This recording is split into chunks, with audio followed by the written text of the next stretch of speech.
Okay, welcome back to Policy and Rights here on Depictions Media Radio. I'm your host, Michael Clogs. So, the United States has posted or proposed sanctions against Palestine and the Palestinian people. But how can you post sanctions against people who are already suppressed, who are living in utter destruction?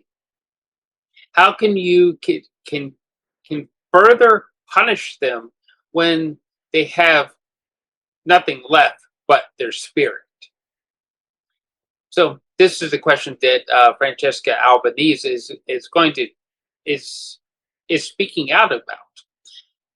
We're going to hear her speak out for the Palestinian people because she, as the special rapporteur to the United Nations on the topic of Palestinian rights and what is actually happening between Israel and Palestine, what the destruction is actually looking like, and how it is affecting the average person.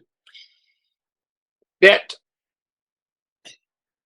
she is speaking out against these particular sanctions. And according to an article in Al Jazeera, if we can pull that up for here, okay.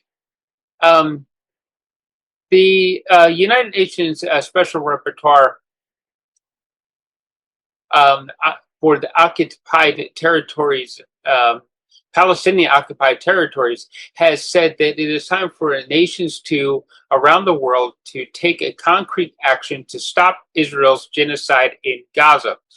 Francesca Albanese has spoken to delegates from 30 countries meeting in Colombia's capital of Bogota in Tuesday to discuss Israel's brutal assault and ways nations can stop the offensive of the besieged enclave. More than 58,000 people have been killed since Israel launched its attack October 23rd, according to Palestine's health authorities.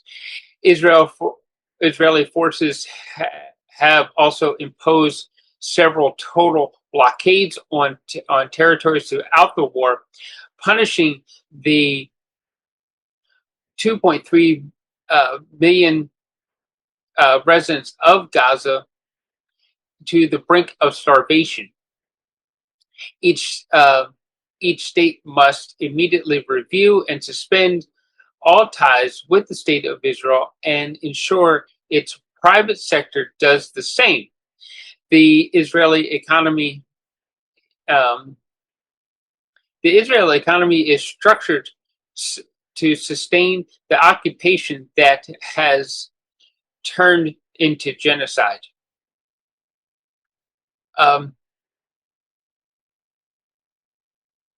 And that is probably very true.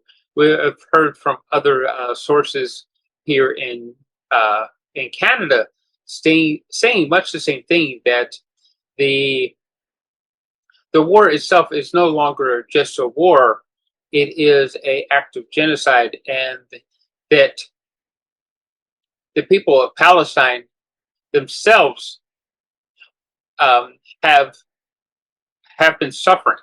It isn't just about punishing the Hamas or punishing the Hezbollah or any of that, or for that matter, even punishing the Iranians. It is about wiping the map clean of what Israel determines to be offensive people. And that in of itself is what genocide is really about. And if we look at some of the definitions of genocide and the stages of genocide, we can also see how South Africa could accuse Netanyahu and his government of committing acts of genocide. So, along with that, how do we, as average citizens, speak out for the Palestinian people so that they can live the lives they're supposed to live the lives like we want to live, in peace and in harmony with all that lives around us.